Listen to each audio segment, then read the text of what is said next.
à toutes et à tous. Bienvenue à cette conférence, à cette table ronde sur le thème de la... On n'entend pas? Ah oui, bah, c'est comme ça. Du coup, bienvenue à cette table ronde sur le thème de la résilience. C'est la dernière table ronde de ces 2 jours d'événements.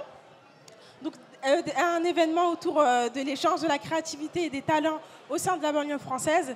On est content de vous recevoir. Et pour parler de la résilience, on a 3 personnalités qui ont plein de choses à nous dire sur le sujet, j'espère. Donc, Moussa Camara, le fondateur des Déterminés, l'artiste et rappeur Aboutal, et Ahmed Bouzouaïd, directeur du programme Entrepreneuriat Quartier 2030 à la BPI France.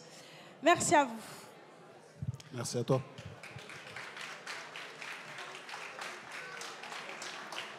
Donc, la résilience, c'est cette capacité à s'adapter, à aller de l'avant, même dans les moments difficiles. Et c'est une qualité qui est hyper importante en tant qu'être humain, mais surtout en tant qu'entrepreneur. Moussa Camara, ma première question, elle est pour toi. Tu es entrepreneur et fondateur des Déterminés, une association qui accompagne des porteurs de projets partout en France. Aujourd'hui, pour un jeune, c'est parfois encore compliqué de s'insérer dans le monde professionnel. Et toi, c'est une des raisons pour laquelle tu t'es lancé et que tu es devenu entrepreneur à 21 ans. Et ensuite que tu as créé les Déterminés pour accompagner d'autres personnes. Est-ce que tu penses que c'est une forme de résilience d'avoir transformé cette difficulté en opportunité, non seulement pour toi, mais aussi pour les autres? Déjà, bonjour à tous, très heureux d'être là.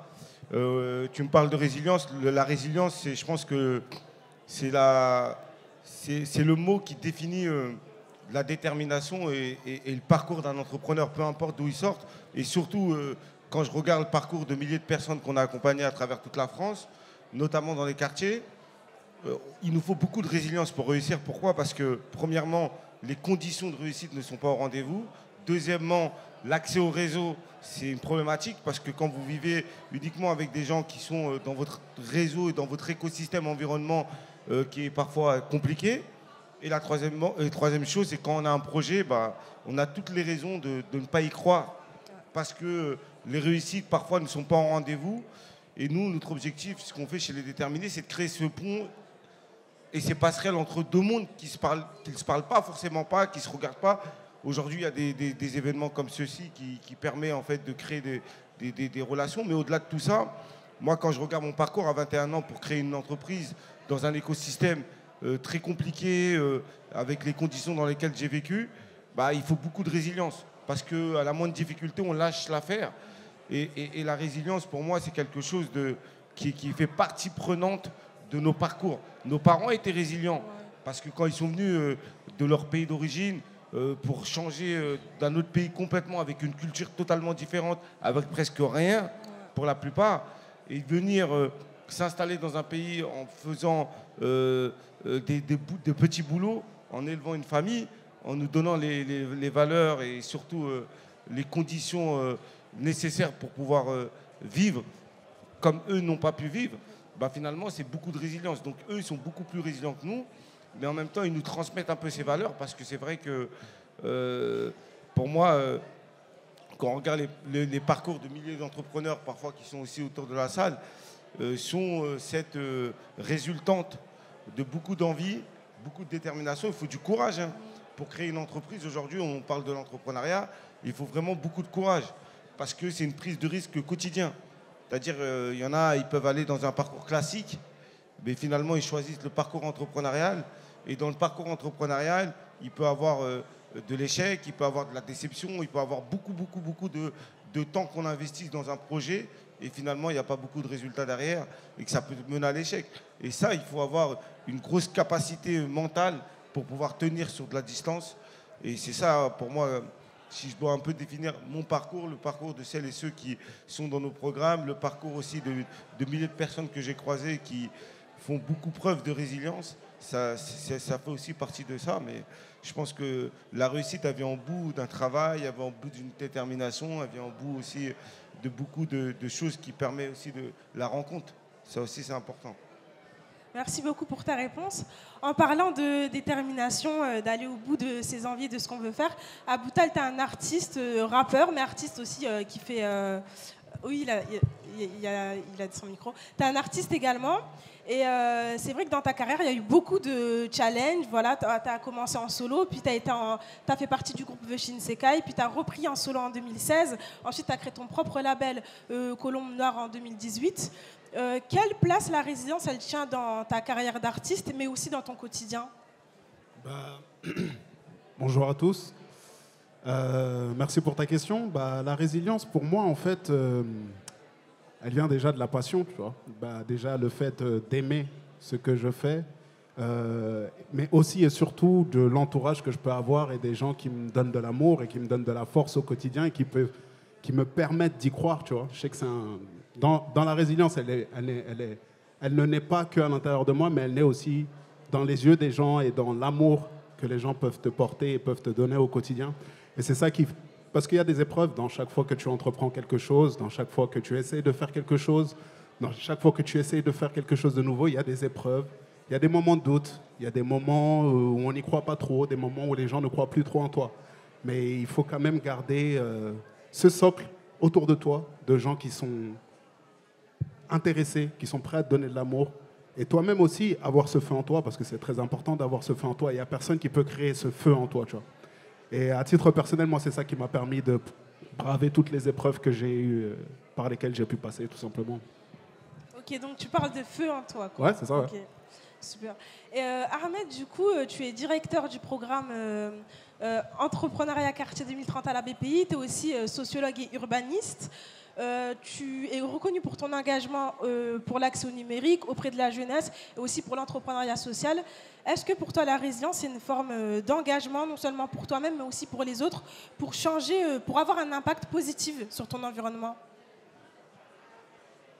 Alors, pour moi, la résilience, je vais essayer de rebondir sur ce qui a été évoqué là, et moi, je vois deux choses qui sont très importantes. La première, c'est ce qu'a évoqué Moussa, sur le fait que finalement, le chemin est difficile. Il parle de pénibilité. C'est-à-dire, concrètement, entreprendre, c'est si la porte est ouverte à tout le monde, ça veut dire que vous allez vraiment vous confronter à des galères, littéralement. Et cette dimension-là. Une autre dimension que toi, tu évoques, c'est finalement qu'on va trouver des ressources internes, il parle de feu qui est en lui, et externes, de l'amour qu'on va vous renvoyer, etc., pour nous aider à passer ces difficultés. Du coup, moi, ce que je retiens et ce qui me semble essentiel et important dans cette idée de résilience, c'est une idée de transformation. Pourquoi je parle de transformation? Parce que finalement, dès lors que vous allez entreprendre, vous allez vous confronter à l'inconnu. Et finalement, l'inconnu, vous pouvez dire que c'est un peu un mur qu'à un moment vous allez rencontrer. Je dirais, c'est ce mur qui dit, là, vous venez d'arriver aux limites de votre capacité d'effort. Et si vous voulez aller voir derrière cette zone d'effort, ça veut dire qu'il va falloir se transformer. Et cette transformation, elle va avoir besoin de ressources, des ressources internes, des ressources externes, l'amour des proches, mais aussi, finalement, quel est le rêve qui vous porte? Peut-être la famille, peut-être un amour, peut-être un désir de... je ne sais, selon les personnes, c'est vraiment pas la même chose. Mais comment on arrive à convoquer ça pour se dire, ce mur, je vais aller voir ce qu'il y a derrière. Et pour moi, finalement, la résilience, c'est cette capacité à se transformer. Parce qu'en réalité, si on applique la même stratégie qui nous a conduit au mur pour le dépasser, on n'y arrivera pas. Et donc, du coup, l'entrepreneur, finalement, sa capacité à se transformer, c'est-à-dire de deux manières. La première, à se dire quelle habileté, quelle capacité, quel game plan je dois adopter si je veux dépasser ce mur. Ça, c'est une chose. Et la seconde chose, il faut aussi, je dirais... indépendamment de changer dans sa stratégie, il faut aussi être émotionnellement, être en capacité de l'accueillir. Parce que c'est pas pareil, je pense, Moussa ou Abou, quand tu racontes ton histoire il y a 5 ans, je pense ton état émotionnel et ta capacité à vivre ou accueillir les chocs, ils sont pas exactement les mêmes qu'aujourd'hui. Parce qu'effectivement, tu as une courbe d'apprentissage, parce que tu as évolué émotionnellement, etc. Donc pour moi, quand tu me parles de résilience et au regard de tous les entrepreneurs que j'ai pu rencontrer, je pense que la véritable force qu'ils ont, c'est cette capacité à se transformer, c'est-à-dire à prendre l'information de l'environnement et de se dire, voilà, si je veux aller voir derrière le mur, ça va me demander d'autres habiletés, donc il faut aller chercher ça en puisant à l'intérieur et en puisant à l'extérieur.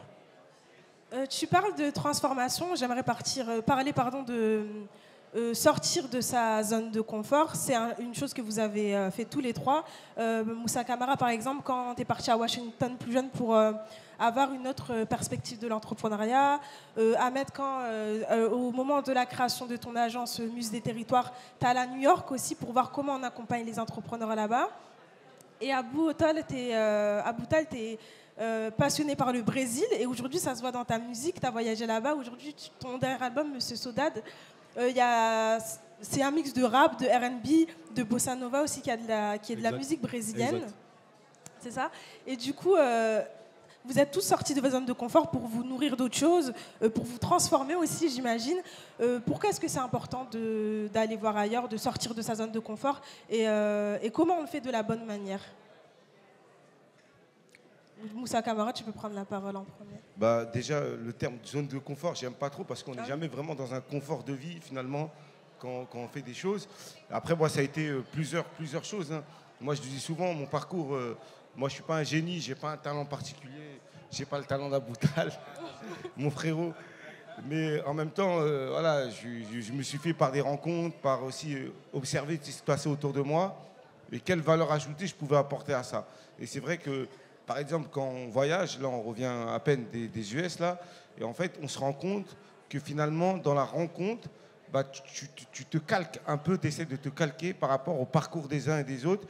Et c'est vrai que là on a fait 10 jours exceptionnels à Los Angeles, en Californie, à Los Angeles et San Francisco, la terre de la tech, et on voyait comment les entrepreneurs, pourquoi ils sont meilleurs que nous, dans le sens où dans le fond on est meilleurs, mais ils arrivent à raconter des histoires qui font rêver les gens et qui font en sorte d'embarquer. C'est-à-dire quand ils créent un produit, ils ne créent pas juste un produit, ils ne parlent pas du produit, ils parlent de l'impact que ce produit aura à travers le monde et à travers la vie des gens.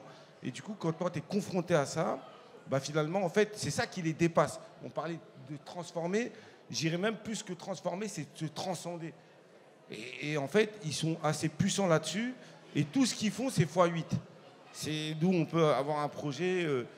qu'on va viser au niveau local, eux, leur force, c'est leur capacité à faire x+. Et c'est ça, nous, quand j'ai fait mon premier voyage à l'époque, il y a plus de 15 ans, aux US, moi, ça m'a frappé, en fait, ce truc, de me dire comment, en fait, c'est des êtres humains comme nous, ils n'ont rien de plus exceptionnel que nous. Sauf que l'ambition et la manière qu'ils ont à croire en leur projet, elle est 2 fois, voire 3 fois, voire 8 fois plus puissante que la nôtre. Et en fait, quand tu reviens en France, tu peux parfois te sentir bloqué par quelque chose. Notre culture française fait en sorte que parfois avoir trop d'ambition, ou c'est un peu parfois fou, mais en réalité, les seules limites qu'on peut se mettre, c'est dans nos têtes, c'est dans notre barrière. Mais en réalité, on peut transformer les choses à différentes échelles. Et dans chaque domaine, hein, chacun d'entre nous, dans des domaines respectifs, on peut aller encore beaucoup plus loin. Et du coup, c'est ça que tu prends un peu de l'extérieur quand tu sors, quand tu rencontres des gens différents. Même en France, hein, finalement, moi, j'ai grandi dans un environnement qui est quartier. Quand je suis sorti un peu de cet environnement de quartier, j'ai rencontré d'autres gens qui venaient un peu d'autres milieux sociaux. Bah, en fait, ça te nourrit, tu prends du bon, il y a du moins bon, tu vois même ton environnement parfois plus valorisé ailleurs parce qu'il y a toujours ces valeurs d'entraide, de partage, de solidarité qui parfois tu ne retrouves pas ailleurs. Et tu dis, en vrai, ça, c'est une force. Là-bas, ils ont l'ambition, mais comment j'arrive à mélanger un peu ces atouts et de les transformer à ma manière et d'en profiter à ma manière. Je suis totalement d'accord avec toi. Les rencontres aussi, c'est vrai, ça fait vraiment partie des choses qui permettent de te transformer, tu vois. Et je pense que c'était ça l'objet de ta question, tu vois, c'est l'importance de se transformer.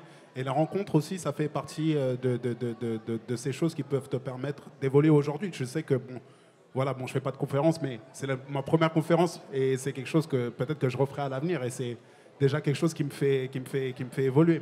Mais par exemple, moi, dans ma musique, j'ai commencé par le rap, tu vois, et j'avais toujours un peu une passion secrète au début un peu pour la musique brésilienne parce qu'autour de moi c'est pas tout le monde qui aimait qui connaissait ou qui aimait, et tu sais, dans les quartiers tout ça, on a toujours l'habitude de rigoler des gens qui sont un peu différents, tu vois, et qui ont des goûts un peu, qui sortent un peu des cases.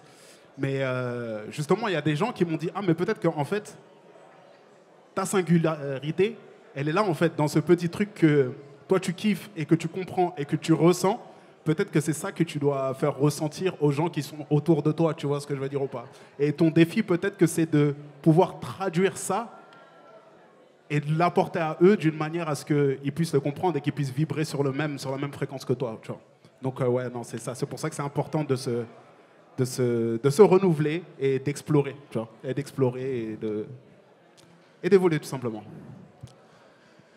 En fait, enfin, moi, pour rebondir par rapport à ce qui a été dit, c'est que finalement, le lieu, l'espace, les relations où initialement on tire des ressources, à un moment, elles peuvent représenter un frein. Et c'est un peu ce que tu dis sur la musique. Et ce qui est intéressant, c'est que en allant voir ailleurs, en fait, finalement, c'est une manière c'est une révélation, mais c'est l'ailleurs, il te révèle. Finalement, tu crois rencontrer les autres, mais tu te rencontres toi-même. Et du coup, mais ce qui est intéressant, c'est que par rapport à ce regard que les autres portent sur lui, ou même que Moussa disait par rapport à l'entrepreneur, c'est finalement les limites de ton monde, elles sont aussi guidées, dictées par ton monde. Et quand tu vas aller voir ailleurs, tu te dis, mais en fait, finalement, on peut voir plus grand, on peut voir plus loin. Et finalement, tu interroges ces limites. Et donc, c'est pour ça que finalement, la rencontre et cette démarche proactive où tu dis, bah ok, je vais aller voir ailleurs. Juste, je nuancerais, moi j'aime bien dire élargir sa zone de confort plutôt qu'en sortir. Parce que généralement, quand on pense en matière de sport, quand on sort, c'est pile le moment de la blessure, en fait. Tu vois, Inch'Allah, tu sais, ça peut passer des fois. Mais ce que je veux dire, c'est que moi, je préfère l'idée d'élargir. Voilà, c'est bien aussi d'être accompagné, d'être challengé quand tu cours, quand tu boxes. Tu as quelqu'un qui va t'amener plus loin que là où toi, tu seras allé toi-même tout seul. Mais sauf que aussi, il y a une bienveillance, dans le sens qu'il te pousse sans aller jusqu'à la rupture. Et c'est en ça que tu élargis la zone de confort sans, je dirais, te mettre en danger, te mettre en risque. La curiosité aussi. La curiosité, je trouve que c'est ça qui est très important. Comme tu l'as dit, tu vois, le voyage, toi, c'est quelque chose qui t'a permis d'évoluer, tu vois, et d'apporter une autre vision complètement à ton hustle, tu vois, et à ton taf, tu vois. Donc ouais, vraiment la curiosité, c'est ça qui te permet d'explorer et de changer, tu vois. Parce qu'à partir du moment où tu te nourris de quelque chose, je suis persuadé que cette chose, elle s'imprègne en toi et ça crée quelque chose de nouveau. On va parler de passage à l'action aussi, c'est un peu en lien. C'est l'un des slogans des déterminés. D'ailleurs, avoir une idée, c'est bien, passer à l'action, c'est mieux. Et c'est ce qu'on attend de nous quand on est dans la résilience finalement, donc être proactif, aller chercher les ressources, aller chercher les bons contacts aussi quand on en a besoin. Mais c'est aussi la chose la plus difficile. Moi, c'est ce que j'ai appris lors de ma formation, à être dans l'action, mais c'était aussi difficile de dépasser les blocages qu'on a et de se lancer tout simplement. Moussa, est-ce que tu as des conseils que tu pourrais donner aux personnes qui ont des blocages et qui veulent les dépasser et passer à l'action ? C'est toujours difficile de donner des conseils collectifs comme ça, mais c'est vrai que pour moi, l'action, c'est la meilleure des formes pour apprendre. C'est-à-dire souvent, je vois beaucoup de gens qui ont des super projets, qui parfois même eux, ils super profils de fou. Mais le problème, c'est qu'ils ont des idées, mais ils mettent du temps à les mettre en action. Ils préfèrent parfois brainstormer, écrire, réfléchir. Et en fait, le jour où tu vas sortir ton projet, tu vas te rendre compte que finalement, tu n'es peut-être pas sur la bonne voie ou peut-être qu'il y a plein de choses à améliorer. Il y a plein de choses à améliorer. Et du coup, pour moi, le plus important, c'est l'action. En fait, elle prédomine le projet parce en étant directement, quand tu as une entreprise ou même tu cherches un boulot, le fait de sortir, de rencontrer des gens, de venir à des événements, tu as plus de chances de pouvoir avoir des opportunités. Tandis que quand tu es chez toi, tu essayes tu es limité en fait à ton espace qui va faire en sorte que tu auras beaucoup moins de chances. C'est pour ça que même quand tu as une idée qui peut être la plus farfelue possible, le fait de la tester, d'essayer le plus vite, le plus tôt, quand c'est possible, finalement, ça te donne les réponses à ton action. Moi, j'ai toujours dit que finalement, quand je regarde mon parcours qui est le mien, si je n'avais pas été tout de suite dans l'action, je n'aurais pas réussi à faire ce que je fais. Impossible. Parce que l'action m'a permis de corriger, d'améliorer, de grandir, parfois de me tromper, mais de refaire un peu en mieux. Et c'est ça qui fait évoluer. Et c'est pour ça que pour nous, on dit toujours avoir une idée, c'est bien, mais passer à l'action, c'est mieux. C'est un peu le slogan un peu chez les déterminés. Mais tu sais très bien que finalement, en testant des choses, plusieurs choses, tu vas trouver ta voie. Donc, il ne faut pas attendre que tu as un projet génial, que tu as la meilleure idée. Tu n'auras jamais forcément l'idée du siècle tout de suite. Mais c'est en faisant des petites actions qui vont te ramener à ce que tu rêverais de faire. Et ça, c'est important. Et c'est un peu un conseil général que je peux te donner. Là, parfois, il y a peut-être des entrepreneurs, des gens qui ne sont pas entrepreneurs, des gens qui se posent la question de ce qu'ils voudraient faire plus tard. Mais le plus important, c'est de commencer par des petites choses et petit à petit que vous allez trouver votre voie. Ce n'est pas obligé de savoir ce qu'on veut faire précisément avant de se lancer. Au contraire, il faut tester plein de trucs. À la fin, il y a un truc qui va te coller. Moi, jamais je me serais prédestiné à la tête d'un incubateur pour accompagner des startups à travers la France. C'est venu petit à petit. À la base, c'était une petite idée où je voulais aider deux, trois amis à moi, deux, trois amis. Quelques années plus tard, c'est devenu des milliers d'amis, tu vois, en gros. Mais en réalité, c'est juste que voilà, il faut commencer par petit et après voir là où ça nous ramène et grandir, tout simplement.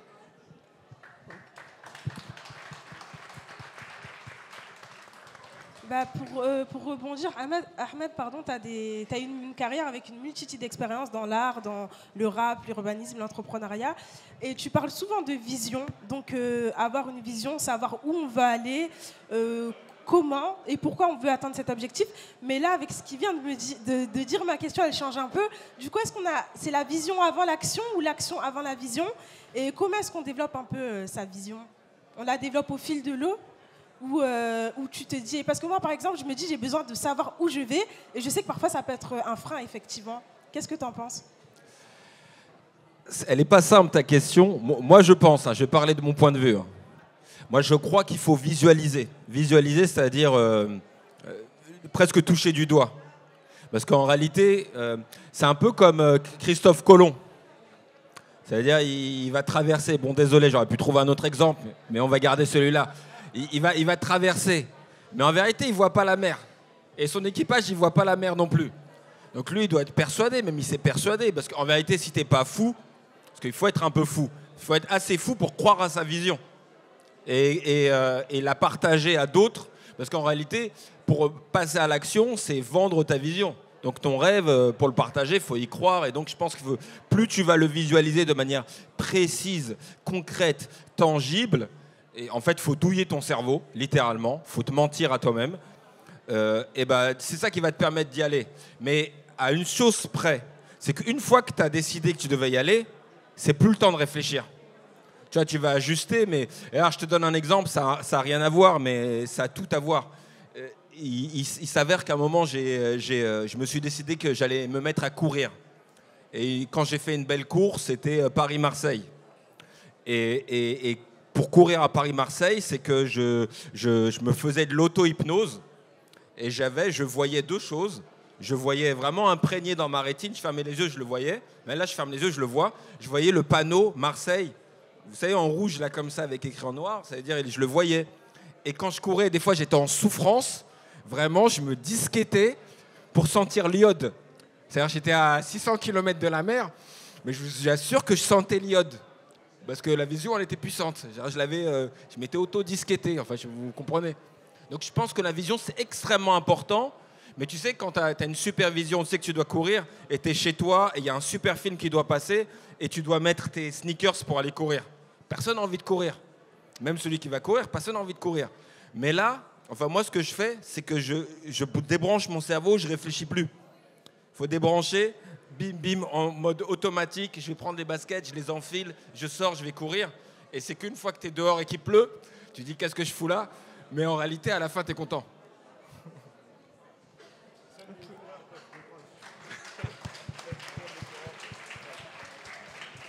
Seuls les coureurs peuvent comprendre ce qu'il expliquait là. Du coup, Aboutal, je ne sais pas si tu veux rebondir sur là-dessus. Si, moi je pense que c'est très intéressant, tu vois, parce que bon, on est tous plus ou moins des entrepreneurs à notre niveau. Et c'est vrai que l'action, pour moi, l'action, c'est ce qui donne les réponses, tu vois. Et c'est ce qui donne souvent les solutions. On a rarement les idées parfaites dès le début, tu vois. Il faut souvent se casser la tête, casser le bout du nez, tu vois ce que je veux dire, et tomber et se relever. Et c'est ça qui donne souvent les bonnes réponses et qui rééquilibre et qui recalibre peut-être l'idée que tu avais de base. Mais souvent, les gens, ils passent pas à l'action parce qu'ils ont un peu peur de l'échec. Mais la réalité, c'est que l'échec, c'est plus important même que la réussite.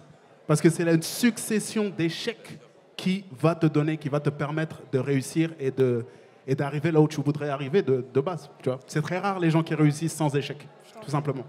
En fait, je voulais rebondir sur ce qu'il a dit parce que, en fait, bon, moi je commence à être un peu vieux, mais il y a quelques années, entrepreneur, c'était pas sexy, ce que je veux dire. Et aujourd'hui, vous êtes à une époque où entrepreneur, c'est la nouvelle rockstar.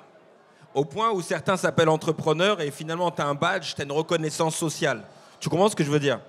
Mais sauf que faut comprendre les deux versants de la médaille. Il y a le côté certainement brillant, mais sauf que la vérité, c'est que le moment où il y a le feu des projecteurs, c'est pas la réalité de l'entrepreneur. Sa réalité, c'est la lumière, elle est éteinte, il doit payer des factures, il a des salariés qui veulent être augmentés, il a des dettes. Enfin voilà, la réalité, c'est la galère, c'est quand la lumière s'éteint. Mais indépendamment de ça, moi je pense ce qui est important, c'est que on voit la hype derrière l'entrepreneur, mais on voit pas son quotidien. Et son quotidien, c'est quelqu'un dont le métier, c'est de régler des problèmes. Et ça veut dire, en fait, il passe son temps à régler des problèmes. Et en réalité, si tu prends, si tu épouses, tu comprends la portée de ce que ça veut dire, il y en a plein qui vont se dire, ouais, mais moi, j'ai pas envie d'être entrepreneur, parce qu'ils ont envie d'être tranquille, croiser les pieds. Tu n'as pas envie de t'emmerder avec un patron, tu veux pas t'emmerder avec des salariés. Tu vois ce que je veux dire ? Donc, il y a cette idée de dire, il faut bien comprendre, derrière entrepreneur, en fait, le vrai nom, c'est régleur de problèmes. Enfin, voilà, c'est ça que je voulais dire. Et je suis totalement d'accord avec toi. Bah, tu as parlé un peu des échecs et je vais rebondir là-dessus. Moi, quand je pense à résilience, je pense forcément à gestion des échecs. Qu'est-ce qu'on en fait, quel outil ou état d'esprit on adopte pour se relever. Je vous posais la question à tous les trois, qu'est-ce que vous avez fait de vos échecs ? Moussa, tu peux commencer. Compliqué de répondre à qu'est-ce qu'on fait des échecs. Moi déjà, j'aime pas l'échec. C'est-à-dire tous les projets que je fais, je ne veux même pas entendre parler d'échecs. Ça peut arriver, c'est un paramètre. On en parle et tout, on apprend tout ça et tout, mais en vrai, moi, je suis comme dans la compétition. C'est-à-dire quand je joue pour gagner. C'est-à-dire chaque projet que je fais, il faut que ça soit une victoire. Dans le sens où je refuse catégoriquement l'échec. Je déteste l'échec. Et je ne veux même pas m'y approcher. Mais parfois, la vie fait en sorte que tu t'approches de l'échec ou tu échoues certains projets. Et en fait, quand je regarde un projet global, en vrai, dans tous les projets que j'ai faits, depuis maintenant 20 ans, depuis que j'ai lancé ma première boîte, au déterminé, bah, j'ai en vrai zéro défaite. Zéro défaite dans le sens, je m'explique, hein, zéro défaite, tout ce que j'ai voulu faire, au bout où j'ai voulu aller, je suis allé. C'est-à-dire, même si à la fin, ça n'a pas marché comme je le souhaitais, finalement, je suis allé au bout de ce que j'avais envie de faire. Et je suis parti avec aucune frustration. La première entreprise que je crée, pendant 5 ans, dans les télécoms et l'informatique, je suis là, je découvre un métier, c'est un plan qui arrive. Pendant 5 ans, je travaille, je gagne de l'argent, je fais un beau succès, je recrute du monde, je les licencie parce que je ne suis pas en capacité de les gérer, mais la boîte continue. Et à la fin, c'est que le contrat se termine, pas parce que j'ai pas été bon, parce que j'ai perdu un contrat, c'est parce que la mission de 5 ans qu'on devait faire, elle s'est terminée, qu'il y avait plus de... Je pouvais rebondir vers autre chose dans le même secteur, mais je n'ai pas voulu. Donc j'ai clôturé un peu mon histoire comme ça. Pareil, les déterres, ça va être pareil. C'est-à-dire l'idée, c'est de le ramener au plus haut. Et après, moi, je me retirais parce que j'aurais d'autres projets, d'autres ambitions. Mais dedans, on connaît des successions, des petits échecs qui font en sorte que je n'ai pas le temps de me dire ouais, là, que c'est un échec parce que je suis déjà dans le coup d'après, on va dire, entre guillemets. Et pour moi, c'est hyper important. Donc, c'est important d'analyser ce qu'on fait. Et moi, je dis toujours que, finalement, ce que tu disais, Ahmed, c'est que l'entrepreneuriat, c'est pas un truc...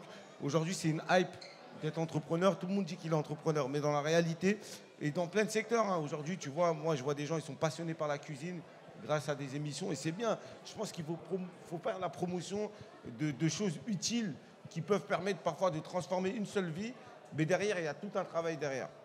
Et du coup, par rapport à ce que tu disais, par rapport à l'échec, c'est que tu n'as même pas le temps, en fait, de digérer ton échec parce que tu es déjà passé à la suite, parce que ce que tu portes, c'est beaucoup plus fort et doit être beaucoup plus impactant de l'échec que tu viens de rencontrer, mais en même temps, c'est formateur. Parce que tu apprends, tu as fait une fois, tu ne feras pas la deuxième fois de la même manière et tu t'amélioreras pour faire encore mieux. Et ça, pour moi, c'est un sujet qui est un peu plus complexe. J'ai un peu de mal à chaque fois, hein, je fais des conférences, tout ça et tout, on pose ce type de questions. Jusqu'à aujourd'hui, je n'ai pas encore la réponse exacte. Je donne mon analyse à moi qui peut être bien ou pas bien. C'est mon expérience. Mais en réalité, j'ai du mal. C'est la question où j'ai plus de mal à répondre. Deux questions. Qu'est-ce que je voudrais faire dans 10 ans? Je ne sais pas. Et c'est quoi les échecs que tu as connus? Parce que pour moi, en vrai, j'ai pu connaître des petits échecs au niveau pro. Hein. Mais ce n'est pas des échecs parce que j'ai toujours continué à faire ce que je portais. Et je suis toujours allé au bout d'une idée que j'avais.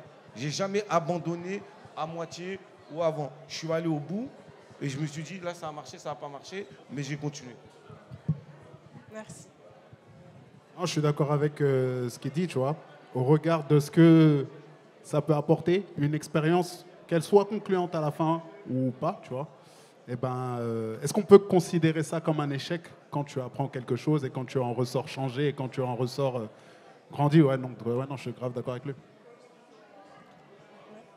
Tu sais, ça me fait penser, certainement vous connaissez, il y a une citation qui dit « La beauté, elle est dans l'œil qui regarde ». Bah pareil, en fait, l'échec, il est dans l'œil qui regarde.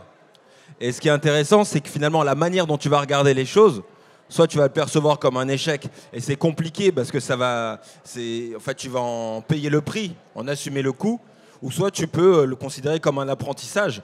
C'est un peu comme si tu imagines un enfant qui apprend à marcher.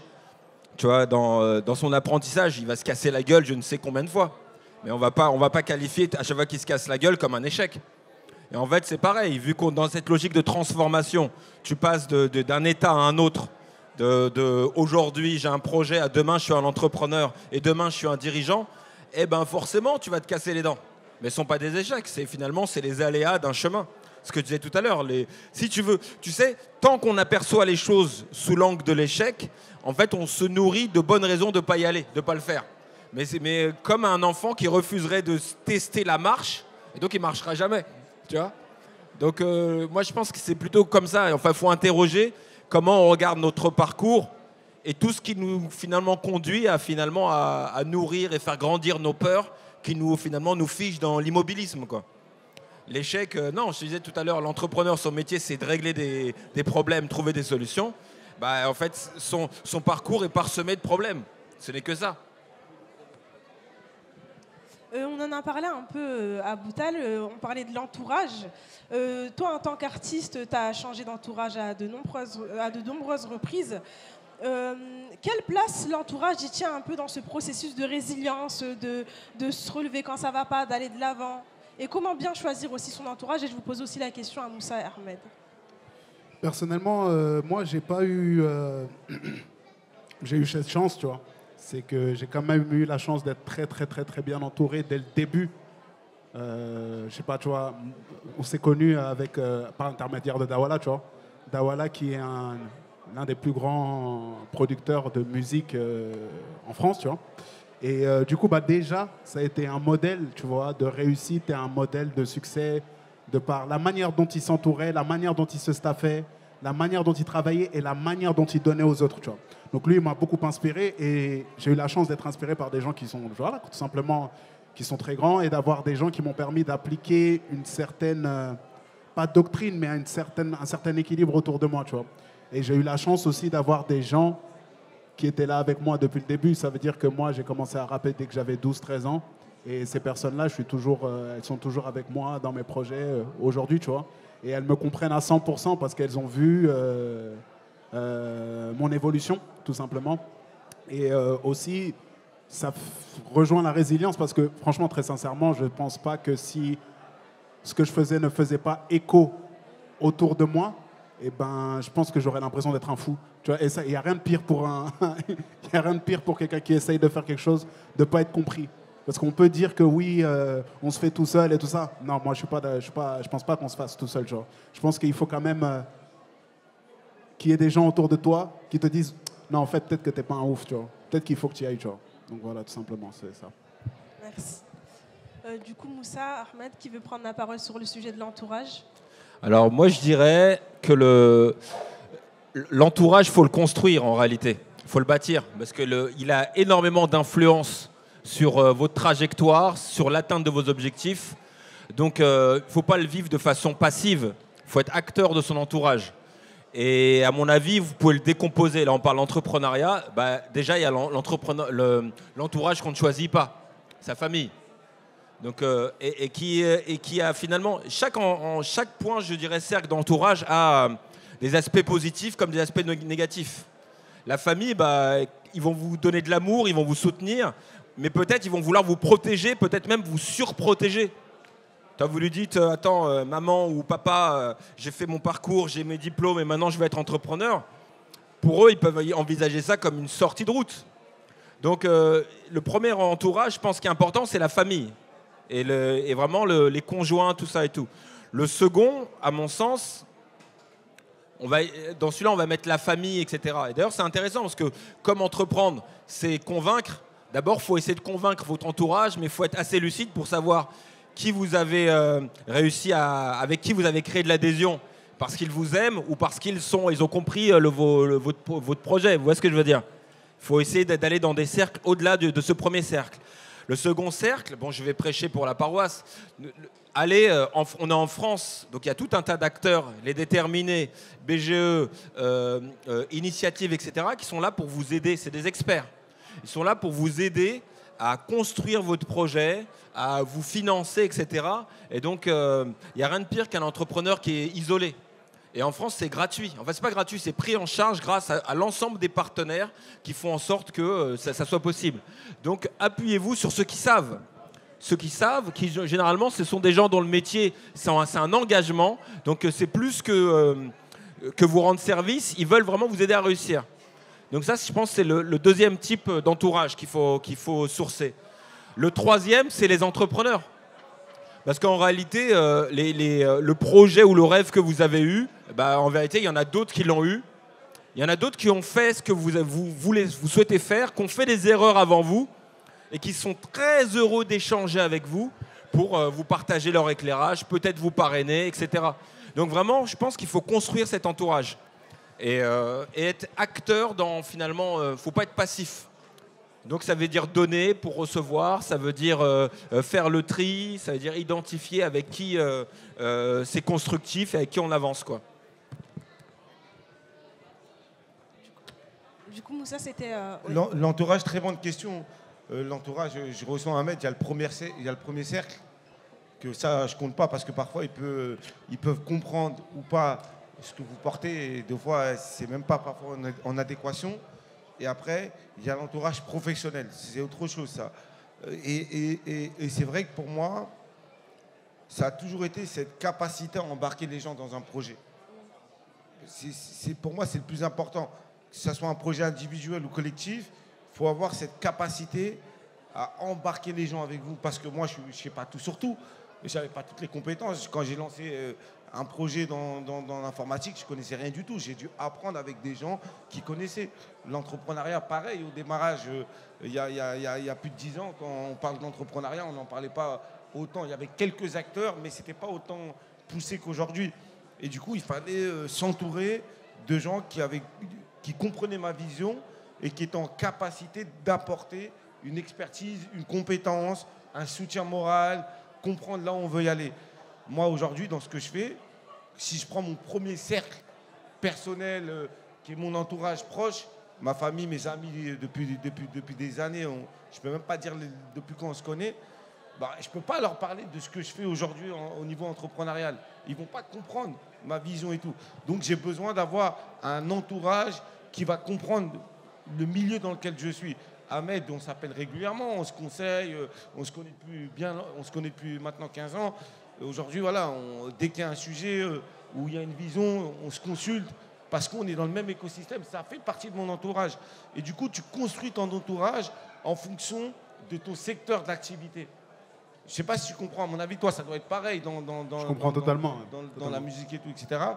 Tu dois avoir un entourage qui n'est pas forcément ton entourage proche, premier, parce que ça se trouve, ils n'ont aucun lien.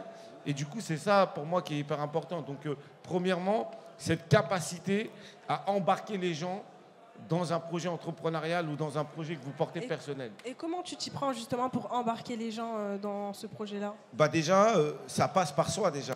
Le fait d'y croire à 100% par rapport à ce qu'on fait, bah déjà rien que ça se ressent dans les interlocuteurs que tu rencontres.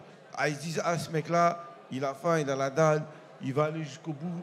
Même si je suis dubitatif par rapport à son projet, son énergie me donne envie de le suivre. Et du coup, déjà, t'embarques. Et après, la deuxième chose, c'est le projet que tu vas incarner. Il y en a, ils seront sensibles ou pas à la cause. Je sais pas, demain, c'est une cause environnementale où je veux sauver des arbres au Brésil, par exemple. Bah, peut-être qu'il y en a, ils vont être touchés par rapport à ça parce qu'ils sont brésiliens, parce qu'ils aiment la nature, parce que, tu vois, il y a des points communs qui font en sorte que tu vas réussir sur des affinités ou des points communs à embarquer les personnes.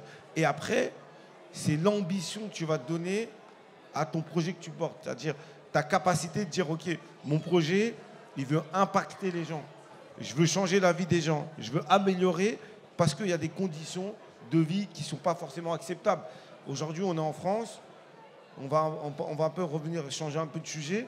C'est que on regarde dans certaines parties de la population, on parle de banlieue aujourd'hui, banlieue et le pouvoir.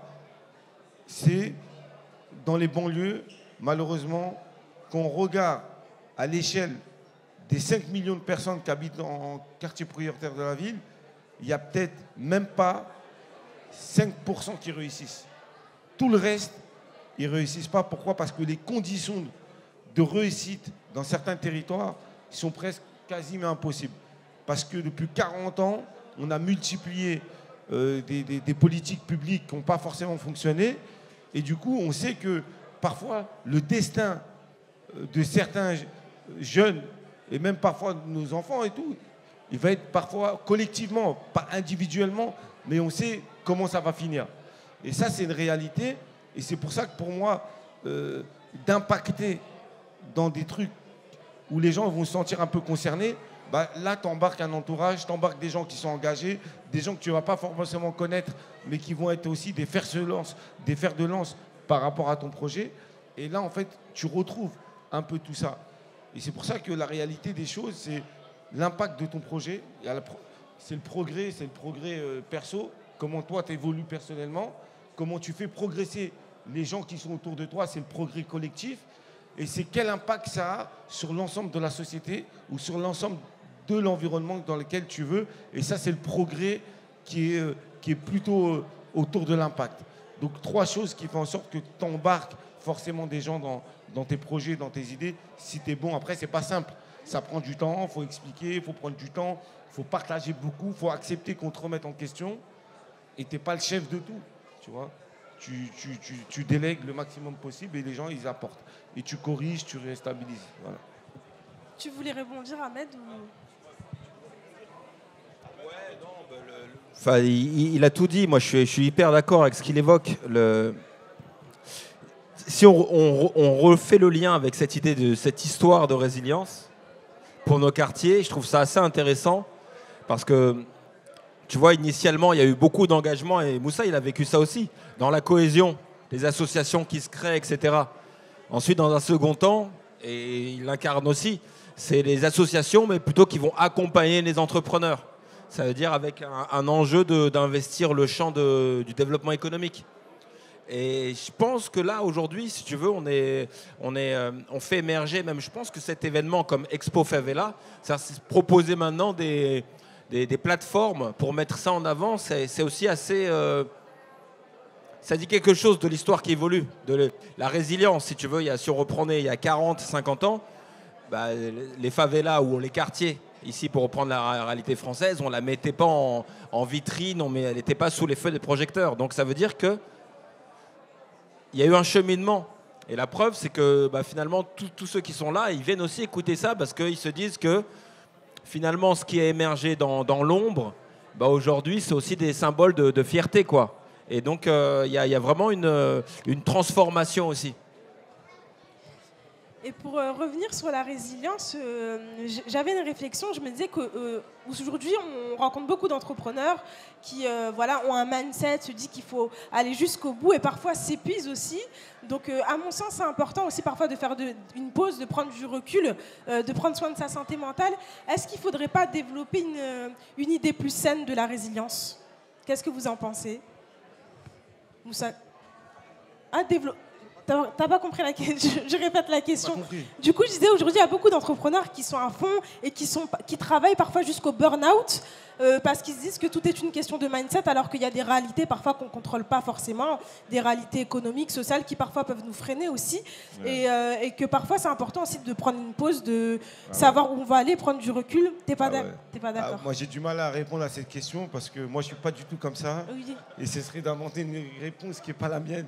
Moi, il ne faut pas du tout m'écouter. Moi, je suis un entrepreneur qui va au bout des limites pour essayer de... Après, on n'a pas tous la même capacité mentale. Il y en a, ils ont besoin de faire des pauses.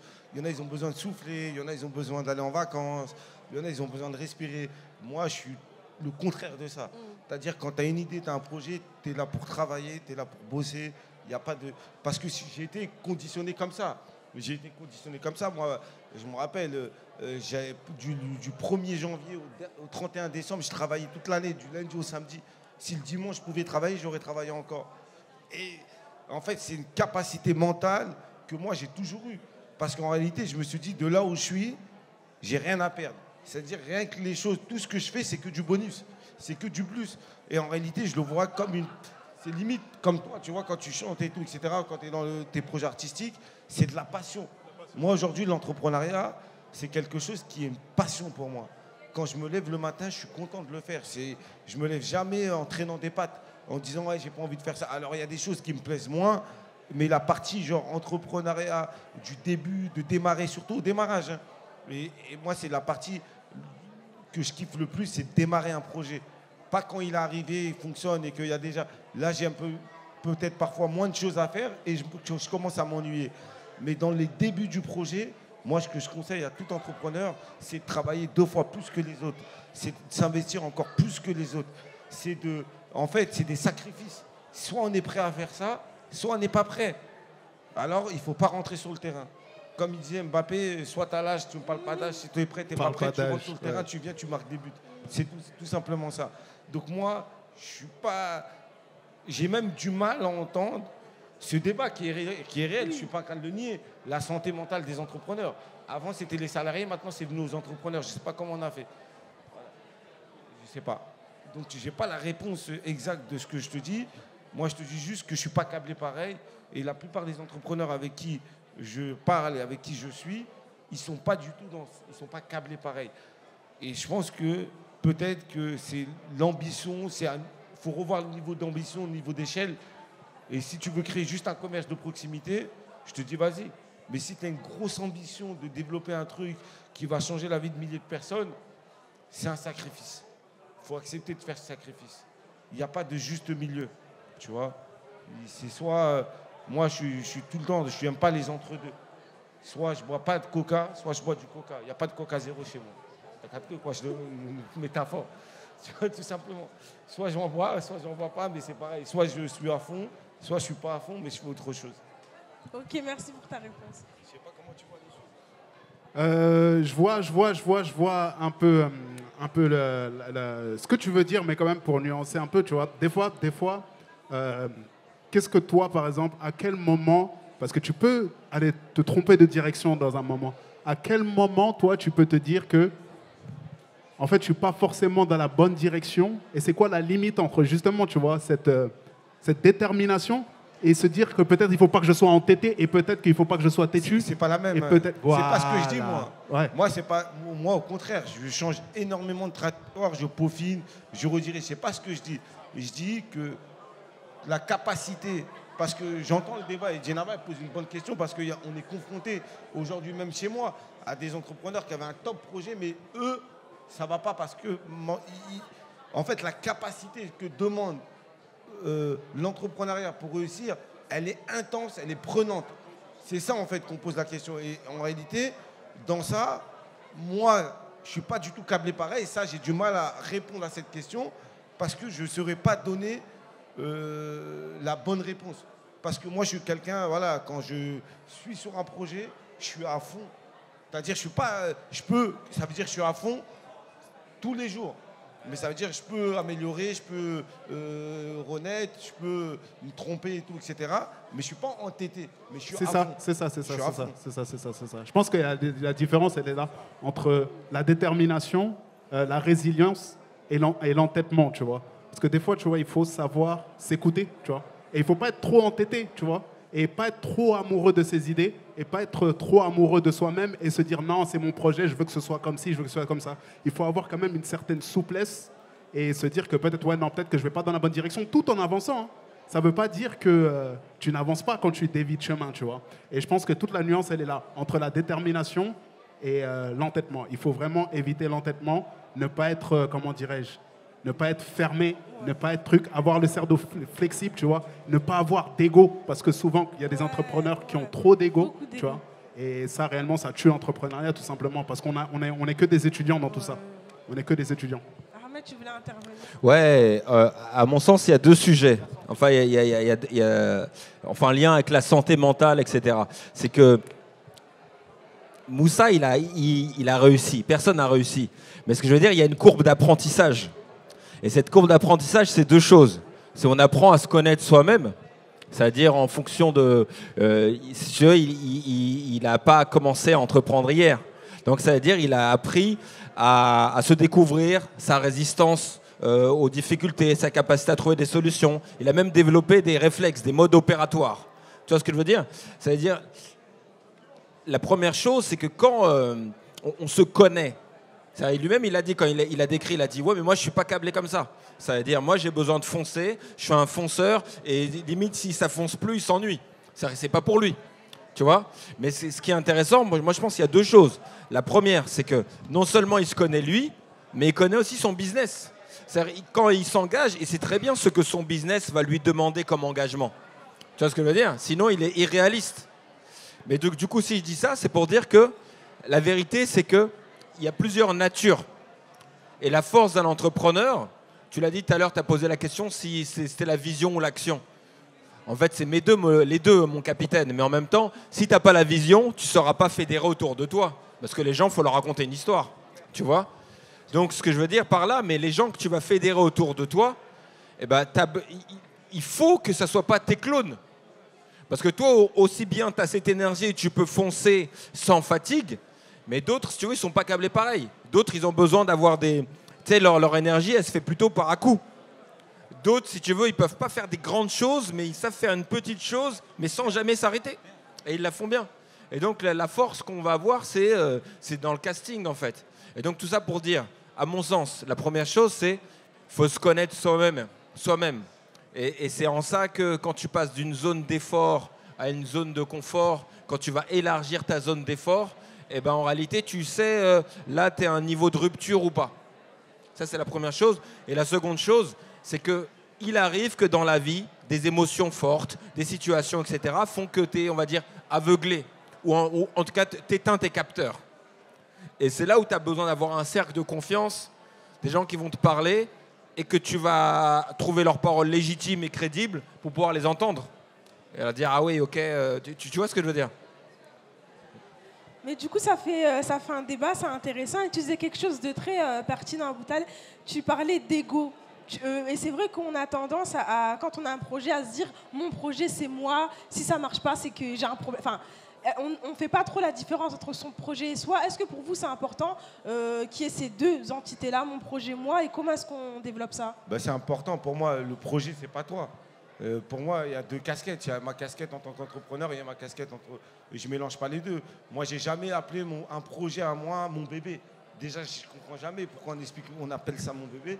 C'est pas un bébé, tu peux le vendre, non, tu peux pas le vendre. Une entreprise, tu peux la vendre. Ouais. Tu comprends pas. Donc déjà, pour moi, il faut pas mettre de l'émotion. Parce que, en fait, en mettant trop d'émotion dans un projet ou une entreprise que tu portes, parfois ça peut jouer en ta défaveur. Pourquoi? Parce que tu ne vas pas accepter les critiques constructives qu'on va t'apporter. Dès qu'on va mettre en doute un peu ton projet, on va critiquer un peu ta ligne de direction, tu peux être touché personnellement, tu peux ne pas écouter, tu peux te braquer. Et ça se trouve, parfois, moi, il y a des choses que je ne comprenais pas il y a 10 ans. On me disait, attention, fais ça, ça, ça, ça, ça. En même temps, tu vois, on remettait un peu en question. 3-4 ans après, j'ai compris ce que la personne m'a dit. Je n'ai pas compris tout de suite. Mais en réalité, tu apprends de tout ça et tout, etc. Donc, il faut être passionnément à fond dans son projet ou dans son entreprise. Mais en même temps, il faut être autant détaché parce que ce n'est pas toi. On a le droit de critiquer ton entreprise. On a le droit de critiquer ta manière de travailler. Toi, non. Tu comprends pas? C'est là où il faut faire un peu la différence et tout. Et surtout, moi, j'encourage à beaucoup d'entrepreneurs, c'est ce détachement le plus possible du projet qu'on porte. Parce qu'aujourd'hui, tu es dans tel projet, dans 10 ans, ça se trouve, tu seras dans un autre projet. Et quand même, toi, tu vas raconter l'histoire de ton premier projet, tu ne vas pas en parler pareil. Tu pensais que c'était le top du top. Après, il a raison, il y a beaucoup d'ego en tant qu'entrepreneur. C'est-à-dire, on pense que tout est parfait, ce qu'on montre, c'est meilleur que les autres. Et au contraire, ce qui te remet en question, c'est de regarder ce qui se passe autour de toi et de te dire, finalement, ce que tu fais, tu peux faire encore mieux, tu peux faire encore plus, tu peux aller encore plus loin. Donc, c'est hyper essentiel de recalquer les deux. Après, ça dépend des ambitions. Moi, comme je dis, si tu veux aller à la guerre pour monter un grand projet, il faut te donner les moyens de là. Si ton ambition, elle est moins importante parce que tu juges que toi, ta capacité, c'est de lancer un projet moins ambitieux, mais qui est un projet bien, comme il a dit Ahmed, ben en fait, c'est en fonction de ça où tu te cales. Mais tu ne peux pas vouloir construire une multinationale en étant la baba cool. C'est impossible. Tu vois, il faut ajuster un peu l'ambition et le niveau d'engagement et d'investissement que tu veux mettre derrière. Donc oui, pour moi, l'ego, il faut un peu d'ego, parce que c'est ça qui permet mais il faut savoir limiter un peu le truc. Je suis d'accord, hein, il faut de l'ego, tu vois, parce qu'on est dans un monde où ça joue des coudes, tu vois. Mais ce qui fait la force pour moi d'un décisionnaire et peut-être d'un entrepreneur, c'est sa capacité à prendre les meilleures décisions sans être influencé par les émotions des fois, tu vois.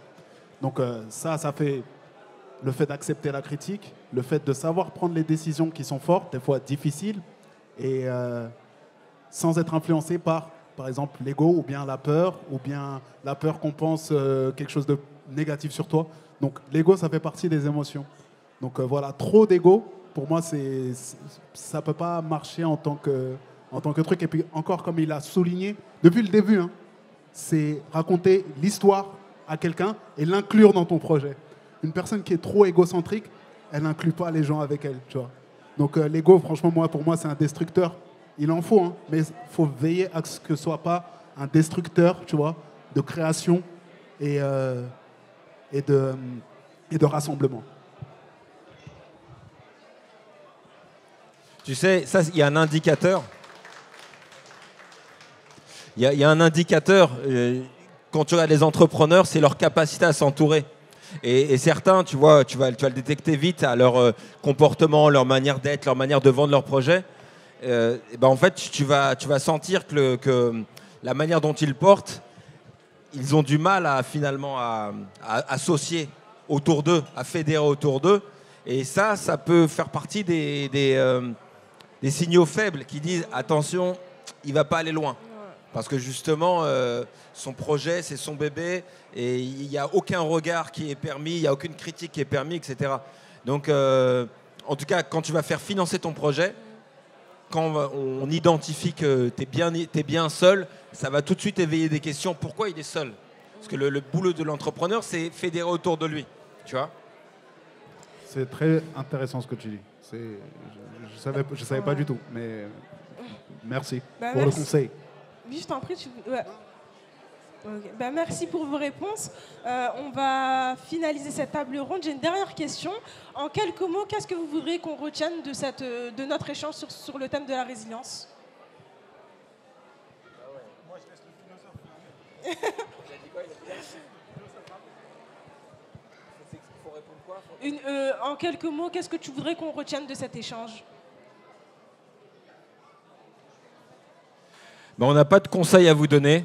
Non, mais je pense que c'est ça qu'il faut retenir. C'est-à-dire, en vérité, il y a des principes qui sont clés et qui sont les mêmes, qui resteront de tout temps. Mais en fait, chaque histoire est singulière et celui qui dit que en vérité, je vous le dis, tu vas pas réussir de cette façon, bah, sauvez-vous. Voilà. Bah, merci beaucoup à vous pour cet Merci à vous. échange. Merci. Merci à Merci. Djenaba qu'on peut applaudir hein, pour. Merci. Merci Très à bonne question. Djenaba. Bravo. Merci. Merci.